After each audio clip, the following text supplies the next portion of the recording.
Hola chicos, ¿cómo están? Bienvenidos a otro Novels Talk. Rápidamente, porque no creo que demore mucho.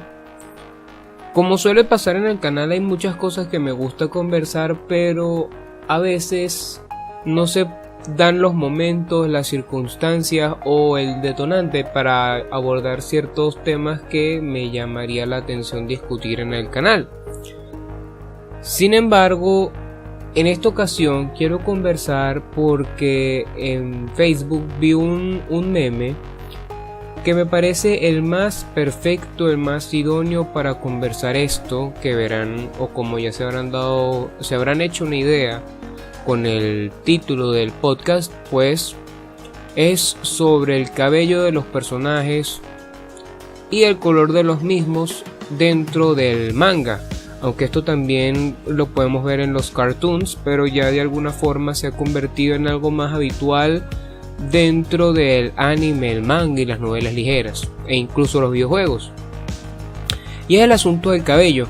Muchas personas que no están muy relacionadas con el tema, que no están metidas en esta onda del mundo del anime, el manga y similares, suelen ver con disgusto y bastante extrañeza lo que es el color de los cabellos y el estilo de los peinados. Y yo creo que es evidentemente comprensible en el sentido de que a nivel de la cotidianidad son cabellos con colores irreales, colores de fantasía que solo hallaríamos en un tinte de cabello, o peinados que en su puta vida alguien usaría para salir a un supermercado o tener algún cargo público, evidentemente, pero que irónicamente funcionan muy bien dentro del mundo de los cómics, del manga, el anime y similares. Y la pregunta del millón para las personas que se adentran a este mundo y que tienen dudas es: ¿por qué carajos se trabaja con esos cabellos o colores tan irreales? Y el génesis de todo esto radica en el diseño de los personajes. Como ustedes sabrán, si descartamos de momento el anime y nos quedamos únicamente con el manga, entenderán que generalmente los mangas son hechos por un solo autor.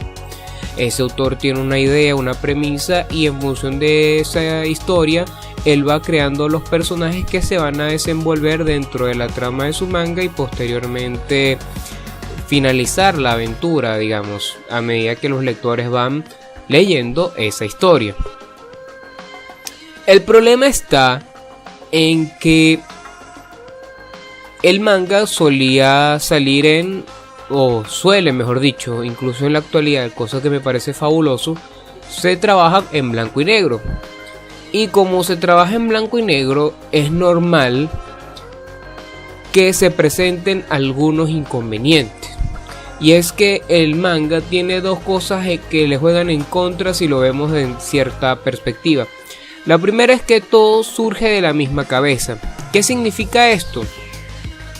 Que el autor, de alguna manera, él tiene dentro de su estilo de dibujos, de su trazado, tiene unos patrones que difícilmente él va a poder romper porque son parte de su esencia. De manera que llegará un punto en el que los personajes que él vaya creando se van a parecer unos con otros. Esto lo podemos ver en series como Bleach, Naruto, por ejemplo, Dragon Ball, donde si uno le quita el cabello a los personajes nos daremos cuenta que todos tienen una estructura facial similar. Y esto es porque todas esas series, todos esos personajes son hechos por un autor, su autor respectivo evidentemente, pero todos surgen de la misma fuente, y es normal que en función del estilo los personajes presenten ciertas variaciones, pero haya un patrón que se mantenga en cada uno de esos personajes que se elabora. De manera que para diferenciarlos unos de otros, ¿qué es lo que se fue surgiendo o fue presentándose la necesidad?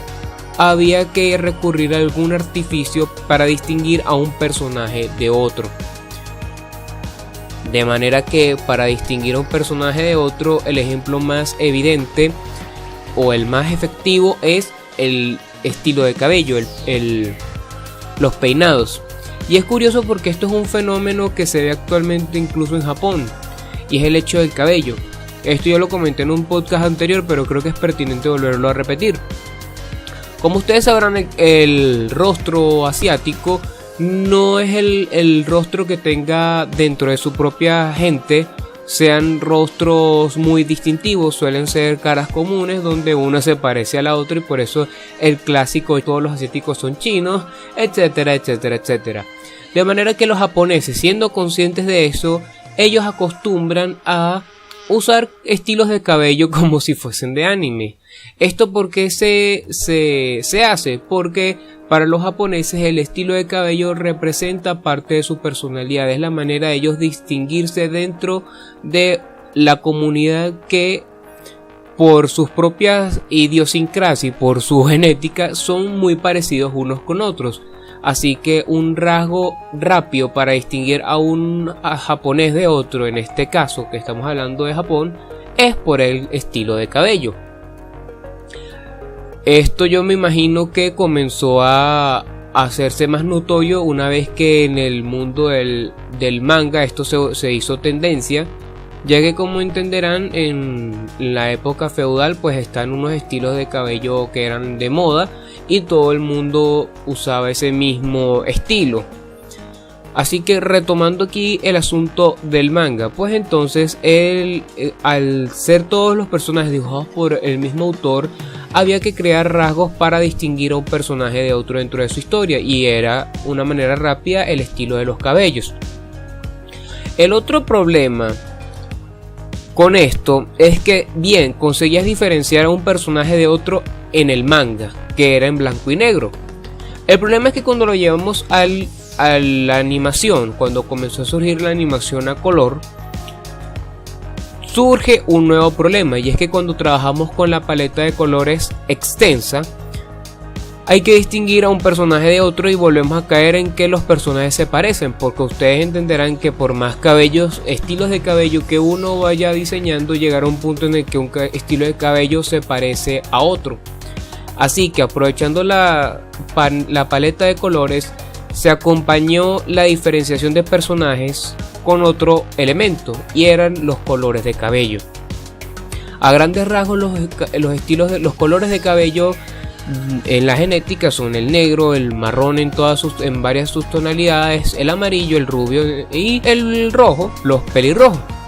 Sin embargo, me imagino yo que al momento de la creación de personajes y aprovechando las bondades de esa ficción, se dieron cuenta que esos colores de cabello eran insuficientes para distinguir a un personaje de otro. Así que recurrieron a colores de fantasía, colores que jamás veríamos dentro de la genética, al menos la genética de estos tiempos. Y entonces volvemos a caer en la explicación. ¿Por qué se ocurre esto? Porque los personajes dentro de la creación y diseño de personajes se parecen uno con otro. Entonces, ¿cómo los distingo?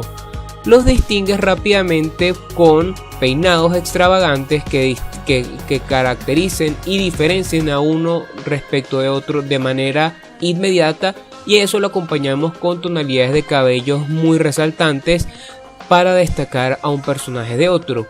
Un ejemplo por excelencia que pudiéramos usar pueden ser casos como Ichigo y Naruto en sus respectivos mangas, donde los cabellos comunes se acostumbraba a ser colores oscuros, pero Ichigo tiene el cabello naranja y Naruto es rubio. Si bien no son colores estrictamente hablando de fantasía, entenderán que dentro del mundo japonés, dentro de Japón, ese estilo de tonalidades claras no son predominantes allá, donde en Japón predominan son colores oscuros. Así que de alguna forma eso los permite destacar. Sin mencionar que en el caso de Naruto, Kishimoto quiso que Naruto fuese completamente llamativo, a pesar de que los ninjas tienen que ser sigilosos, así que Naruto usa vestimentas naranja y cabello rubio. Entonces vemos que el uso de los colores tiene una función de llamar la atención del lector, de que se dé cuenta rápidamente de cuáles son cierto tipo de personajes. Así que para quienes tengan dudas, pues vamos a colocar un último ejemplo. Un ejemplo puede ser el manga de Captain Tsubasa, donde todos los personajes son prácticamente iguales uno con otro, así que se recurre a colores distintos para diferenciarlos, porque tú no vas a poder distinguir a un Schneider de un Tsubasa si no usamos colores de cabello distintos. Así que bueno, chicos, ya tenemos aproximadamente 10 minutos conversando de esto. Espero que para el que tenga dudas o no sepa cuál es la ciencia o la explicación somera detrás del mundo del diseño de los cabellos dentro de los cómics, dentro del manga, pues espero que esto los haya ayudado. Así que solo resta preguntarles qué opinan de los diseños de cabello, qué opinan de el diseño de personajes en ese sentido. Por favor, háganmelo saber en los comentarios. Se les quiere. Hasta la próxima.